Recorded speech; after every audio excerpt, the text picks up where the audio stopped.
Добар ден, почитувани. Ја следите најновата Телма амбуланта.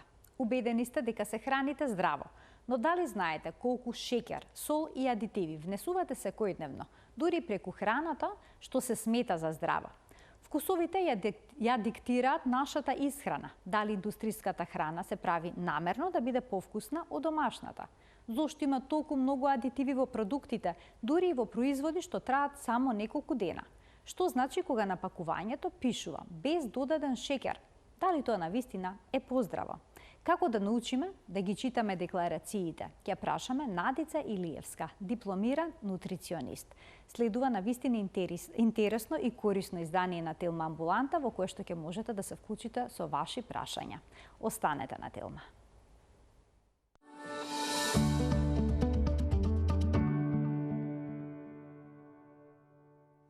За скриените шеќери, сол и адитиви во секојдневните продукти, денеска зборуваме со Надица Илиевска, дипломиран нутриционист. Надица, добре ни дојдовте повторно во Телма амбуланта. Добар ден. Добар ден, со големо задоволство, како и секогаш. Надица, на шеќер помислуваме кога јадеме чоколадо, торта, колачи, но шеќерите се кријат на најнеочекуваните места, во солените продукти, како што е, например, лебот, кетчапот, грицките, па дури и јогуртот. Па колку шеќер дневно се препорачува да внесеме и дали повеќето луѓе поради скриените шеќери ги надминуваат овие лимити? Па не повеќето луѓе, можам да кажам дека речиси сите ги надминуваат дневно препорачаните дози, иако науката последните 10 години ги диференцираше шеќерите, некои како додадени шеќери, се мисли на оние видливи шеќери, како што е сахарозата или домакинскиот шеќер, и други негови видови, поради категоријата на нивно додавање за потребите на прехранбената технологија. Истите тие шеќери ги имаме и во целата храна. Меѓутоа, нив не ги сметаме за додадени, туку само производите кои што поминале некој технолошки процес имаат така наречени додадени шеќери. Шеќерот и солта се најстарите конзерванси кои што ги познава човештвото, од кога постои желбата на човекот храната да трае подолго, да ја сочува, да ја конзервира, да ја има и вон сезона, но денеска технологијата оди со брзината на светлината напред и на вистина на најнеочекуваните места се додаваат, не секогаш од технолошко исправни причини, бидејќи шеќерот, ќе си дозволам да додадам и солта, се попримамливи и повкусни за нашиот организам. Кај мене најинтересно со здравите намирници се оние барови, каде што ги имаме житарките, здрави, па имаме суво овошје, здраво, па имаме билни влакна, додадени, фортифицирани, и сето тоа се истакнува на предната страна. Како здрав продукт. Како здрав продукт. Меѓутоа, во сето тоа се крие едно обично парче торта.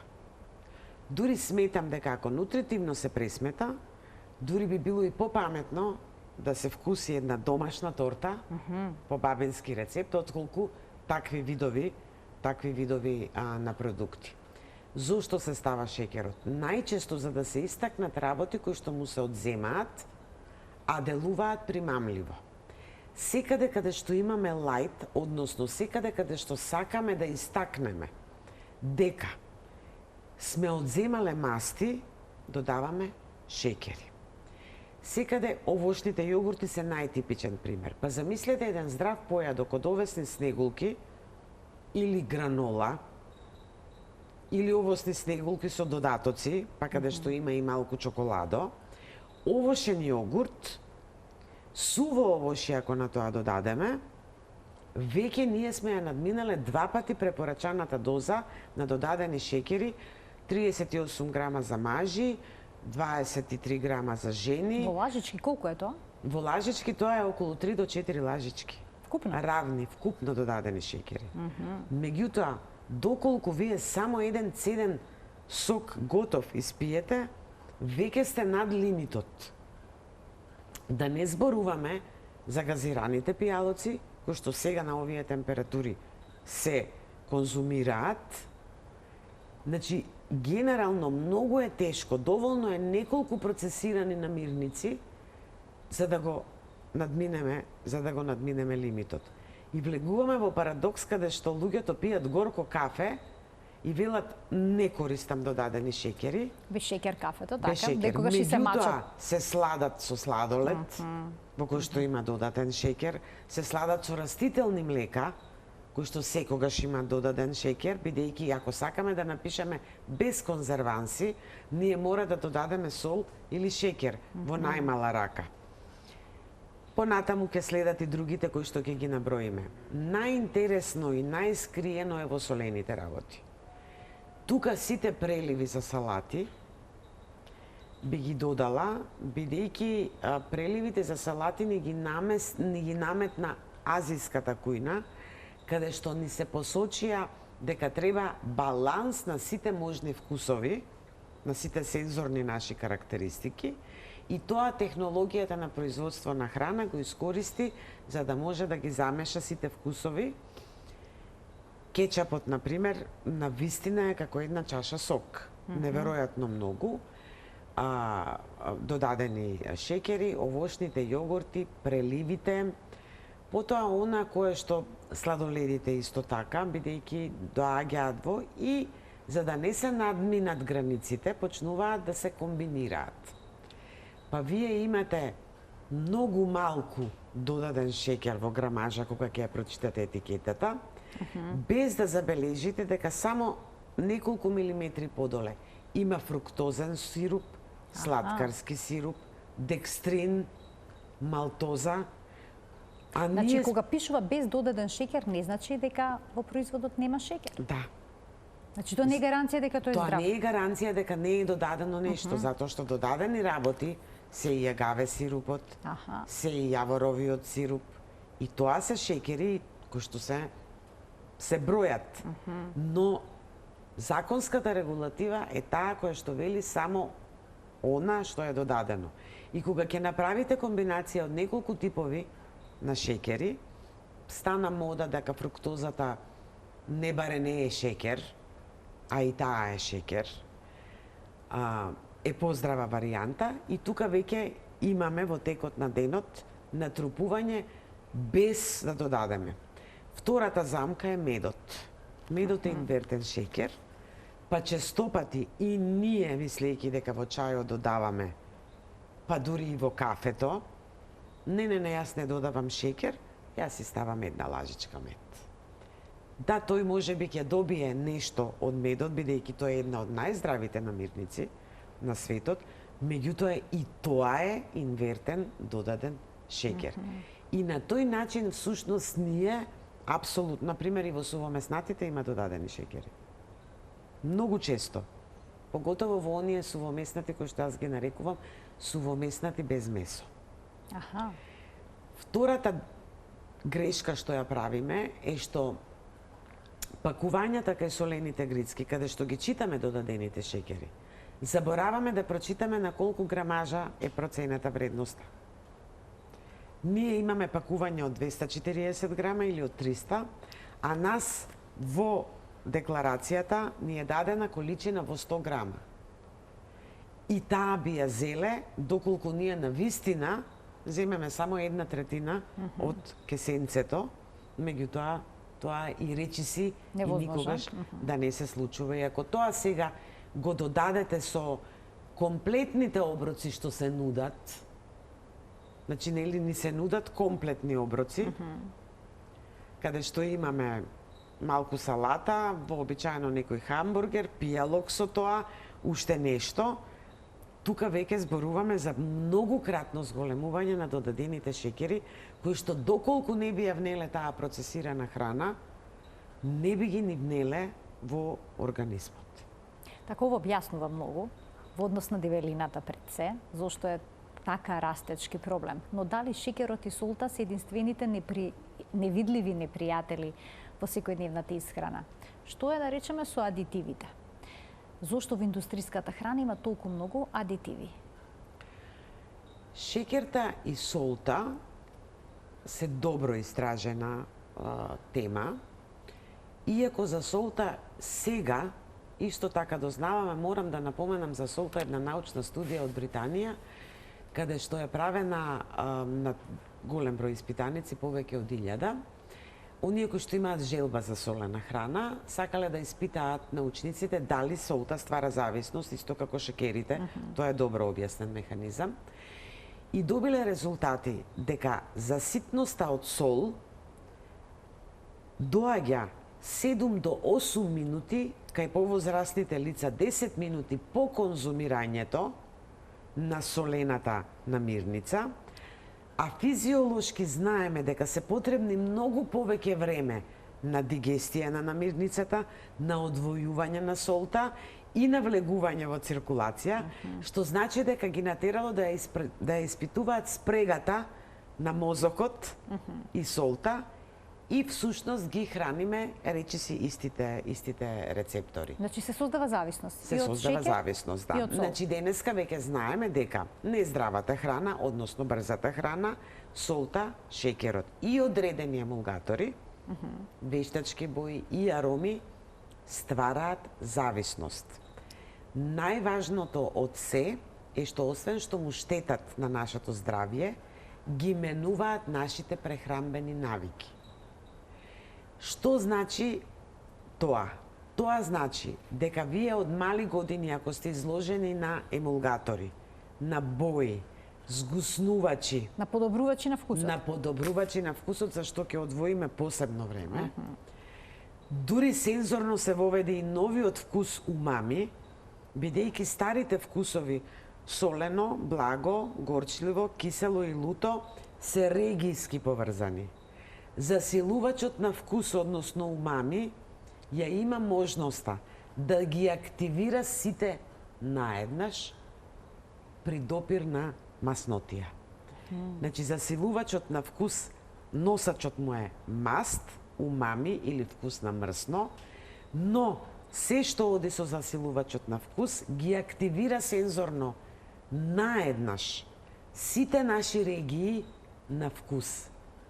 Затоа всушност ние не можеме да одолееме на храната која што има засилен вкус при регулатива која што строго ни вели на општествена исхрана во сите категории каде што не смее да се користат вештачки работи.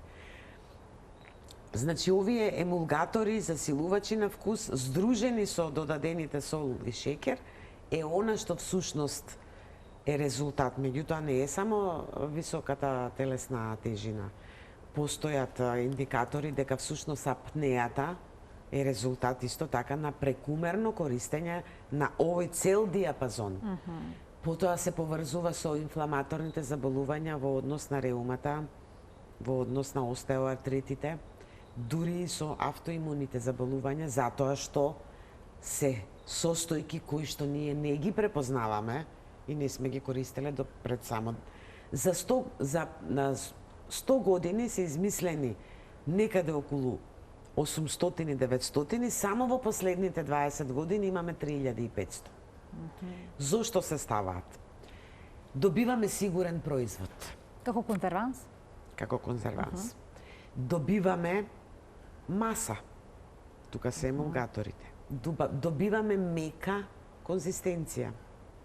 Добиваме подобар вкус. Маскираме вкус кој што не ни се допаѓа, бидејќи вие во еден сок, во една чашка вода, ако додадете 10 лажички шекер, многу ретко некој ќе може тоа да го испие. Но ако во сок додадете додадени шекери, некој вкус, некоја арома, тогаш веќе е приказната друга и вие всушност сакате повеќе и повеќе од таа храна, што значи дека потребите се различни, но маркетингот во храната, посебно во технологијата на преработка на храна, оди толку далеку со испитувањето на тоа што сакаат потрошувачите да купат, да тука веќе доаѓа до една голема збунувачка работа, која што за жал има сериозни последици по човековото здравје. Надица, дали адитивите се штетни по здравјето? Или само треба да внимателно да избегнуваме некој од нив? Постојат законски регулативи, така наречени АДИ, на дозволени адитиви. Постојат и природни адитиви, иако се што е додадено... Значи има природни и синтетички? Да, ајде, например... Дали природните значи се побезбедни од синтетичките? Природните се побезбедни, например, имаат растително, па и животинско потекло.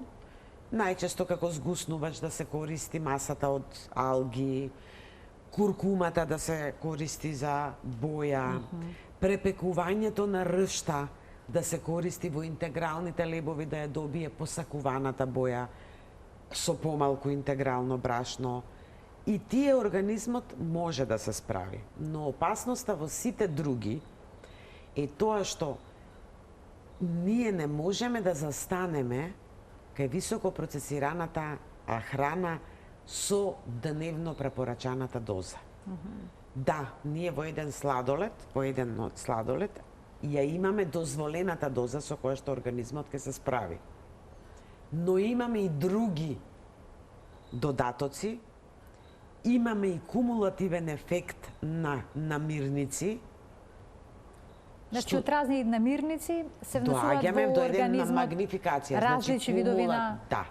И адитиви. тоа е посебно важно кај децата, бидејќи тие имаат помала телесна тежина, имаат помал капацитет на дигестија, нивниот дигестивен систем не е стабилизиран. А вела дека внесуваат многу повеќе бој во споредба со возрастните, бидејќи јадат обоена храна. Некои научни студија што ги правеа во скандинавските земји, конкретно и со емулгаторите, и со боите, и со вештачките засладувачи, посебно засилувачите вкус, дадоа фрапантни резултати на 50-кратно зголемување на АДИ на дневно препорачаните дози кај децата во растиво развој. Возрастните имаат друг проблем. Нивниот дигестивен систем не е во таква кондиција да може да се справи со нешто што е повеќе. И велиме дека прехранбената индустрија воведе нов тип на малнутриција, каде што единствено храната се сведе на задоволување на сензорните наши потреби. На вкусовите. Вкусовите, правејќи зависност, без да се грижиме за тоа. Значи, вие имате дете, на кое што и за тоа е, синоќа ја најдов оваа научна студија, недалеку од нас, во Италија правена. Италијаните се најборбени во задржувањето на старите традиционални навики во исхрана, дека само за 3 месеци, доколку давате супа од коцка на дете поголемо од 4 години, никогаш нема да може да му дадете веќе домашна супа, во која има само сол, многу малку масло и макдонос. Значи, таа е вкусовите што се создаваат во детството, ќе ги пратат до крајот на животот. Автоматски таа домашна супа е блуткава. Така. Таа не ги побудува тие сензорни сензации. Истото станува збор со сладолед. Јас сум од постарата генерација. Дома во нашата куќа се спремало сладолед. Каде што се знаело кои се состојките. Па се рендало и чоколадо, се ставало лажица какао. Се рендало кора од лимон. Меѓутоа не се користеле, значи овие, мислам дека не постои куќа денеска да понудите на вашето семејство домашно правен сладолед, децата нема да ви го сакаат. Тој не може никогаш да ја има таа текстура на готовиот сладолед. Но таа доаѓа од една маст, која што е хемиско соединение и се нарекува олестра. Таа практично прави нарушување на цел микробион, но неможност да ги абсорбираме сите други масти. Значи, таа е прва, кога ќе дојде за абсорбирање, и понатаму во цревата прави ситуација да ние тоа што треба да го абсорбираме, витамини растворливи во масти, добри масти и така натаму, невозможно. Прави вистински хаос во цревата. Прави вистински хаос. но адитиви има веќе насекаде. Речи си да нема продукт во кој што не се додадени. Дури во оние прехранбени намирници што траат неколку дена, како што е лебот. Ретко има леб без адитиви. Затоа што идејата не е да го сочуваме, да ја сочуваме трајноста на лебот, него треба да го купуваме секој ден. Идејата е да го направиме мек, да добиеме на волумен, да врзе повеќе вода, бидејќи имаме такви соединенија кои што врзуваат повеќе вода. Па доколку најдете рецепт дека на 1 килограм брашно треба да ставите 400 грама вода, сега имате одредени на гуснувачи кои што од 300 грама брашно и пола литро вода ќе извадат, значи ќе ја пие брашното повеќе водата. Од тие причини се додава кај овие намирници каде што немаме интерес да го направиме траен производот. Намирница која што не е основна храна, исто така имаме интерес да ја направиме примамлива за почесто да се купува. Грицки, соленки, готови и полуготови производи, каде што секогаш имаме малку повеќе.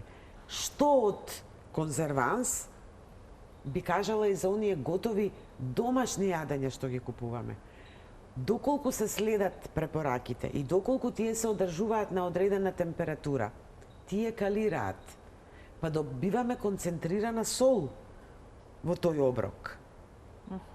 Значи, сготвеното јадење се држи 3, 4, 5 часа во специјални садови на постојана температура под законска регулатива.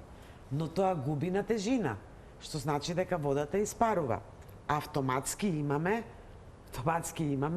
згуснување на солта. Никогаш дома во домашни услови ние нема да конзумираме толку солено јадење, бидејќи го конзумираме и контролираме тоа што ставаме. Некои и се повеќе стануваат законски забранети. Детските производи, може би да кажеме пакуваните детски производи, односно детската и бебешката храна, е со многу построга регулатива, но пак таму да внимаваме на други работи. Колку од името на оброкот го имаме во оброкот. Например, ако земете кашичка од зеленчук, треба да прочитате дека базата која што процентуално учествува најмногу е тиква. Па вие сакате да дадете брокула и карфиол, го давате во многу помал процент отколку што давате тиква. Се разбира, тоа не е страшно, но на некој начин не доведува во заблуда дека ние нашето доенче го храниме со карфиол и со брокула, бидејќи базата 30-40% некаде е сосема друг продукт. Истото се случува и кај нас. Суво меснатото. Видете во кој процент учествува во целиот производ. Значи, треба да читаме декларации. Треба да ги читаме декларациите. Ама има многу непознати имиња на нив, па и тешко дека можеме да разбереме. Треба ли да се плашиме од неразбирливите термини? Како да научиме да ги прочитаме декларациите? И јас не можам да ги пратам броевите. Постоеше една многу чиста номенклатура до пред 15 години, па се деле од 100 до 190, од 200 до 290, значи има една голема буква Е, значи европска регулатива. Добро. Аха, значи има... Големото Е значи дека е европска, според европска регулатива. Бидејќи има регулатива на Соединетите Американски држави. Различи се разликуваат. Во Азија има друга регулатива, кај нас е општо прифатена е европската регулатива. И има број покрај таа ознака е. И има број. И беа многу лесно. 400 до 500, 500 до 600, 600 и понатаму. И знаевме дека помалиот број е поприфатлив, што е погоре бројот, треба да го избегнуваме. Сега поради менувањето на хемиските состави, лабораториите се прекрасно современи, во оние безбедни стотки се додадоа најопасните најопасните по здравјето. Вие имате 330 лимонска киселина, ни звучи затоа што близко Природен до конзерванс неа, е таа? таа е природен конзерванс, но многу близко до неа, околу 400, имате многу опасен конзерванс и тоа е многу збунувачки. Она што генерално го велам, видите ли долга листа, оставете го производот. Видите ли нејасна декларација, каде што во графата има малку назначено, но ѓаволот е во ситните букви, тоа е подолг и поголем од декларацијата, тоа треба лупа, прво за да се снајдете во тоа, второ и да биде неразбирливо. Бројките честопати, знаете, ако напишат моносодиум глутамат, ниеден родител нема дома да однесе производ каде што пишува моносодиум глутамат. Меѓутоа, во бројките е 6, 2, 3, уште ако е искомбинирано со 2, 7, 6, 2, 7, 6, 4, 3, и тие се кумулираат, тогаш веќе имаме директно хемиско соединение, која што науката докажа дека ја пробива и мозочната бариера, токму преку сензорната карактеристика, преку нервус вагус, значи влегува, ствара зависност и апсолутно непожелна за нашето здравје. Мислам дека идните генерации ќе го плаќаат данокот на овие комбинации. Генерално, броевите не се страшни, но пак не треба ни да ги има премногу. Обрнете внимание на постотокот. Ако вие во еден месен производ имате 70% месо од, да не навлегувам, телешко, јунешко, свинско, пилешко, месиркино, веднаш треба да ви падне во очи. А што се 30% до 100%? Тука веќе имаме засилувачи на вкус, имаме згуснувачи, имаме емулгатори, па имаме и бои, бидејќи светлата боја кај некои производи е невозможно да остане така светла, доколку во таа мешавина не додадеме некоја боја. Кај боите, мислам, бидејќи ние и не реагираме толку на боите, меѓутоа децата се најподложни да реагираат на боите. Сериозни научни студии за 102, Е102, некои го нарекуваат тартазан, некои тартазин, каде што директно се поврзува со невротрансмиторите, значи се меша во нивната работа. Ова АДХД и сите овие модерни нарушувања на внимание всушност настануваат како преголема дразба на нашите мозочни нервни патишта. Ќе се обидам ова нестручно да го објаснам за да се разбере во суштина. Премногу ги трошат дразбите кај децата и тие стануваат раздразливи, ексцитирани. И замислете сето тоа преку храна, преку нешто што треба да ни даде здравје, раст и развој. Преку продукти кои што се наменети за деца. Пат, ќе ги вклучиме и гледачите од овој момент. Почитувани, емисијата е контактна и можете да поставите прашање кое што е поврзано за сето она за кое што денеска говориме. Зошто во прехранбената индустрија не се користат природни конзерванси, како што да речеме лимонската киселина или пак солта? Туку се инсистира на синтетички. Тука се направи таа празнина или джеп во тоа што технологијата и производителите се трудат што помалку да стават сол и шеќер, за да тоа на купувачот ете нема многу додадена сол, ете нема додадена шеќер, а второ природните конзерванси секако се економски понеисплатливи од хемиските конзерванси. И на тој начин, всушност, прехранбената технологија го нахрани светот. Ја направи храната поевтина и подостапна.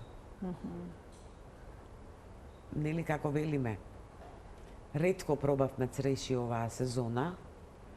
Ги прескокнавме. За жал. Меѓутоа, сокот од цреши многу добро се продаваше во истата сезона. Тоа е приказната. Едната е економската причина, значи нивната достапност на тоа, а второ е бегајќи од законската регулатива на тоа што е на тапет солта и шеќерот, всушност отворивме една друга врата на внес. Третата причина е што за сите овие нови хемиски соединенија треба да поминат многу години, за да имаме опипливи докази базирани на наука, па да ги тргнеме од пожелната листа. И тој празен простор влезе во прехранбената индустрија, за жал, може би и без нивна кривица, но сепак е на штета на здравјето. Да ги слушаме прашањето од гледачите во продолжение на денешната Тилма амбуланта. Добар ден. Добар ден. Повелете, во програма сте. Поздрав до водителката Марија и до нутриционистката. Ви благодарам. Сакам да прашам дали е поздраво, јас како диабетичар на инсулин, дали е поздраво да јадам само сирова храна, овошје и зеленчук, или малку процесирана храна, како постарите, например, пиндурче, малку потржена и тоа. Второ, дали го консумирам редовно секојдневно кефирот? Дали е здрава храна, а како лек тонусот, дали сум во право за тие три намирници? Мислам за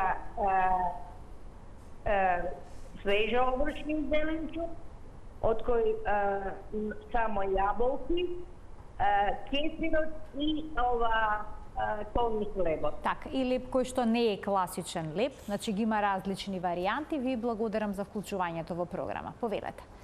Прво е за поздравување што ништо од ова што се наброи, бидејќи имаме нели сега се работи за диабетичар, имаме многу голема палета на производи кое што е нарекуваме специјално за диабетичари, па имаме и чоколадо за диабетичари, па имаме и разни барови за диабетичари и за поздравување што ништо не беше спомнато од ова.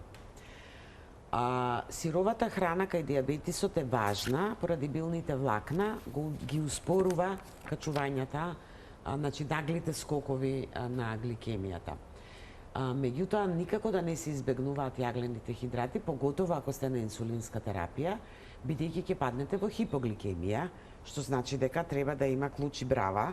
Ако не внесеме никаков јаглен хидрат, тогаш инсулинот нема да има, нели, што да одработи.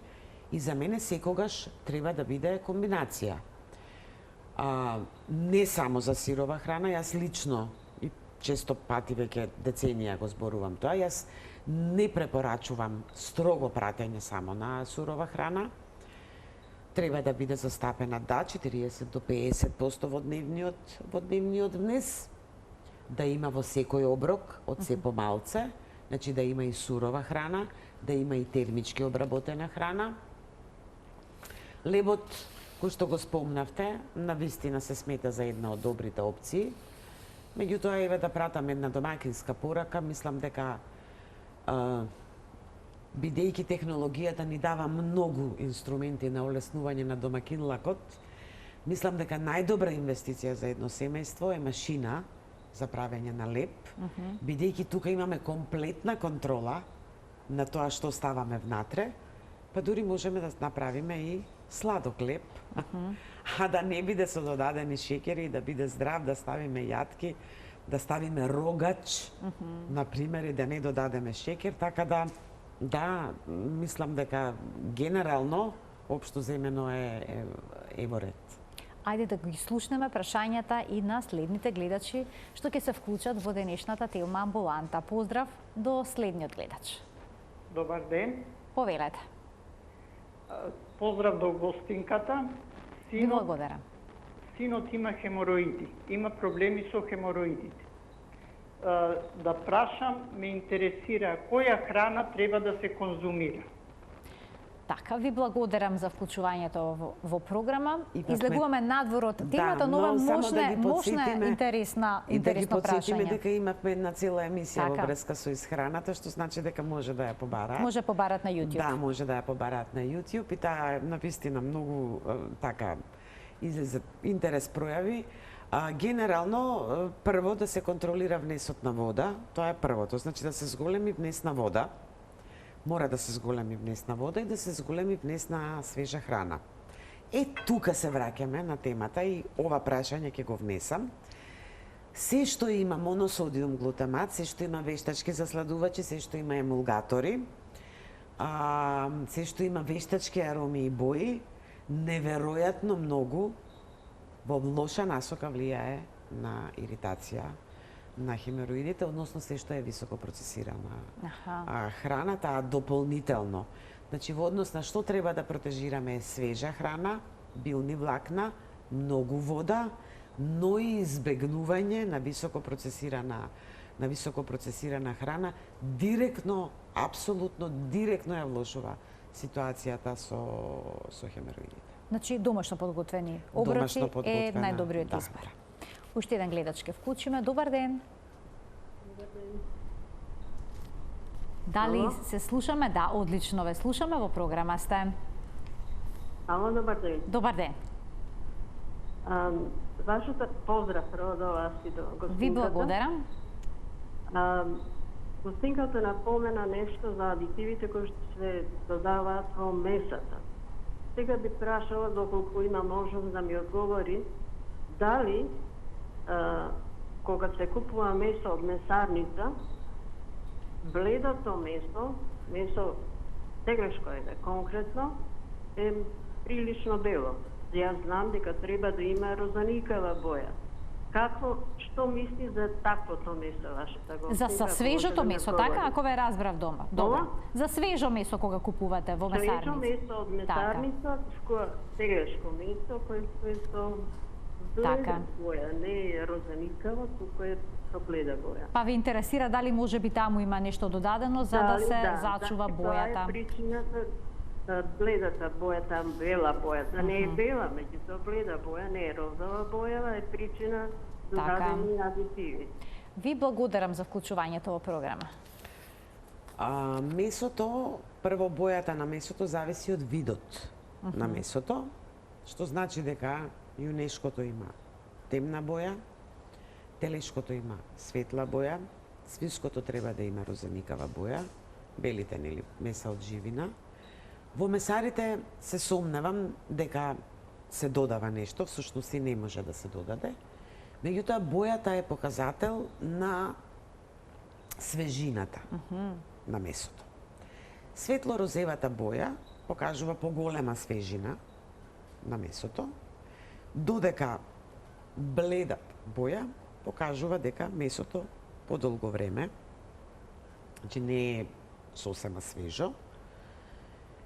Посебно тоа јас го правам кај јунешкото месо и кај телешкото, бидејќи таму има поголема количина на миоглобин, кој што со стоење потемнува или посветлува, зависи во кој дел од кој дел е. Меѓутоа, посветла боја на месо, која што во принцип треба да биде потемна, например свинското треба да има, ајде да кажеме розова боја, доколку е таа светла, или се должи на дел од месото каде што има повеќе масти, па дава визуелен ефект, или се работи за поодминато време, каде што доаѓа до распаѓање на миоглобинот во свежото месо. А што е со бојата на рибите? Конкретно со лососот. Вела дека лососот кој што се одгледува во мрестилишта нема розова боја, но ние го купуваме обоен. За жал, ќе се ограда, може многу, значи ќе го кажам како мое лично мислење. За жал постојат храни со кои што се дохрануваат, кои што може да влијаат и на бојата. што значи дека не мора да значи ако е бојата темна, не се работи за одгледувана риба. Конкретно ако зборуваме за лососот, треба да внимаваме на неговата текстура, односно ребрата, нели таа има ребрест, не треба да бидат многу видливи. Што се помалку видливи, што е погуста текстурата, се работи за повисок квалитет на лосос. Што е поголемо бело, розево, портокалово, се работи за понизок квалитет. И тука веќе треба да внимаваме каде, пошто се работи за скапа намирница. Но подхранувањето може да ни даде, значи, може да ни даде се што ќе сакаме. Дури подхранувањето може да ни даде и боја на јајце каква што сакаме. Може да ни даде боја на жолчка каква што сакаме. Но тоа е пак една сосема друга тема. За кој што ќе разговараме во некоја следните емисии на Тилма Амбуланта. Во денешната нема простор за тоа, ќе му дадеме предност на следниот гледач и неговото прашање. Добар ден. Добар ден. Повелете. Добар ден да имате. Ви благодарам, исто и вие. Јас сакам баш да прашам за лососо. Така? Јас готвам чорба од лосос, месо никогаш не купам. Лосос купам, например варам 2 глави со тие додатоци, него прашањето ми е, пошто сум сама, а јас сум научила количински да готвам, сад, јас одма тоа ставам во тегла, во фрижидер. И сад дали може, јас преку ден сабајле си вадам во тањеру, го ставам во релна, до одредено време, дори ми се пријади и без подгревање. Прашањето ми е дали може да се готви, да се јади без подгревање, исто правам чорба од коприви, истото го правам, без подгревање. Дали е здраво да се јади копривата 2 дена и лососот 3-4 дена, например, од Значи не го подгревате, го јадете јадењето ладно, ако ве разбрав, така? Ве подгрева теглата. А само теглата подгревате во рерна, така? Така разбрав, да. Од теглата извадам во тањер, теглата вратам во фрижидер. Тањерот си седи во релната до собна температура, да напред до 2 до 3. Слабо слушам јас, ќе ве замолам во студио малце да пуштите погласно. Добро, значи колку што ве разбрав, значи готвите по голема количина бидејќи сте сама, јадењето го ставате во тегла, теглата во фрижидер, кога сакате да јадете, си земате од теглата, ставате во чинија, чинијата во рерна, ја подгревате и така јадете? Не подгревам, ништо не не подгревате? Ништо. Дали е дозволено, дали е здраво да се јади чорба 2-3 дена ми е. Добро, дали да се јаде чорба 2-3 дена, не беше поврзано прашањето со подгревањето. Мислам дека копривата е спомна или мене ми се... И коприва споменавте, наистина. Дека чорба од коприва, мислам дека всушност се работеше. Да, за тоа се работи. Јас се извинувам, навистина слабо ве слушавме во студио. Значи вака, ви благодарам за прашањето. Најдобро би било, што се однесува до чорбата, тој процес пред се е тоа во ред, меѓутоа, кога ќе се направи по поголема количина чорбата, таа се става во тегли, теглите се пастеризираат на 70 степени, 20 до 30 минути. Добро. И потоа се ставаат во фрижидер. И тогаш сме покриени за цела недела, и тогаш не мора да се подгрева или да се пастеризира или наново гледачка ти тоа да го правила, да пастеризирала, бидејќи спомна рерна, но ние не слушнавме во... Да, но свати, но таа пастеризацијата ја прави со задоцнување. Најдобро е да ја прави, значи во фрижидер веќе да биде пастеризирана. Така, јасно. И тоа е вториот начин е со замрзнување. Може и чорба да се замрзне, значи. Може и чорба да се замрзне. Добре. Може и чорба да се замрзне, но таа за неколку дена, значи може и чорба да се замрзне. Мене лично, јас тоа го практикувам, пастеризацијата на чорбите ми е многу поудобна варијанта и количински и се. Еднаш во неделата, 3-4 тегли, тето тоа се пастеризира, се чува во фрижидер. Колку време тогаш може да се користи доколку е пастеризирано? Може да се користи 7, 8, 10 дена пастеризираната храна во фрижидер. Значи, иако е пастеризирана, не на висока температура, но сепак се чува во фрижидер, може да стои. Може да стои до 10 дена без проблем. Но, не и копривата. Копривата оксидира, чорба од коприва, чорба од спанак, чорба од зелје, ја третираме исто како и ниту се пастеризира. Значи веднаш мора да се изеде. Ниту се пастеризира, но таа пак се замрзнува. Тука таа може пак да се замрзнува. тоа веќе е дозволено. Но овие намирници како што е спанакот, како што е зелјето, како што е копривата, апсолутно е, значи тука сега веднаш и понатаму пастеризација на чорба од коприва нема сврха, нема нутритивна вредност, засилуваме некои други процеси на одвојување, на ослободување на одредени врзани хелатни минерали кои што понатаму само како талок ќе ги примаме. Така да зелените чорби замрзнати. Надица, постои ли начин сосема да ги избегнеме адитивите? Секако дека постои. Затоа што навидум изгледа дека тоа не е возможно. Значи, ѓаволот е во количините, како и за се што зборуваме, како што и во ситните букви. Навистина не треба да влегуваме во невкусување на храна која што е тренд. Да не се претерува, така? Да, но треба да се прецизира што е непретерување. Непретерување е еден готов сладолед во текот на една недела. Аха, не во текот на еден ден. Не во текот на еден ден. Тоа е се нормални количини на готов сладолед. Инаку, бегање од високо процесираната храна, и на крај не ја довршивме темата како без да ги научиме бројките, јас лично се водам по рокот на траење.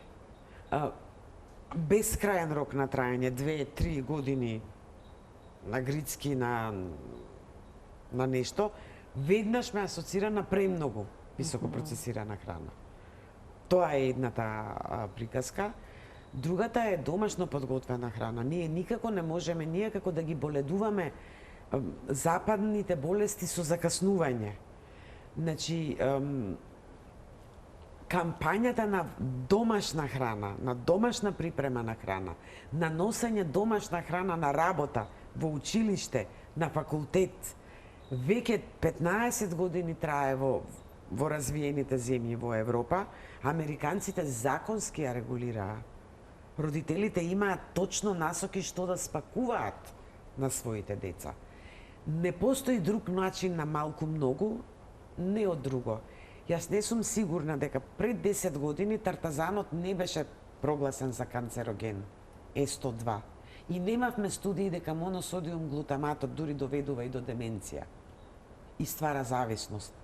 Но некои емулгатори што сега ни се чинат безопасни и нашиот организам некако се справува со нив, може би за 25 години ќе бидат ставени на црната листа. Најбезбедно е да се вратиме на домашниот начин на припрема на храна. Навистина може и економски е поисплатливо да се вратиме на домашна припрема храна. Значи можеме се храниме здраво и економично истовремено. Секако. Значи вие можете со една манџа грашок да го нахраните семејството, да ставите доволна количина на протеини внатре и тоа во цена чини колку еден готов сладолед. Но во нерви, во нерви чини многу, бидејќи децата знаат да кренат револуција кога ќе видат, да речеме, боранија. Па затоа јас сакав да зборувам за тоа дека всушност нас технологијата и овие додатоци ја менуваат сензорно поготово кај децата. Тие веќе не сакаат да вкусуваат домашна храна, затоа што ние ги наградуваме со оброк. Некаков ги наградуваме со грицки. На родендените ние ги наградуваме со грицки кои што дома не му даваме дома, освен кога оди на родендени. Во ред, нека биде контролирано, но не може, значи тука е проблемот. Да, тие ја одбиваат храната. Боранијата, сите деца ја одбиваат, затоа што има најнеутрален вкус. Боранијата е зеленчук со најнеутрален вкус, затоа во Германија може да ви ја послужат како блага салата, затоа кај нас е во манџа, затоа може да ја ставите во туршија. Меѓутоа, тоа треба да го направиме другаче, додадете магданост, додадете билки, додадете разни видови на зачини. На тој начин да се обогати вкусот и да биде на природен начин. Да биде природен, да. Надица, благодарам многу за денешното гостување во Телма Амбулант. Отворивме на вистина важна тема и гледачите добија сосема релевантни информации. Ви благодарам на поканата, задоволството беше мое. Почитувани, тука го завршуваме денешното издание на оваа емисија. Се гледаме секој работен ден на Телма во 12 часот и 50 минути. Пријатно!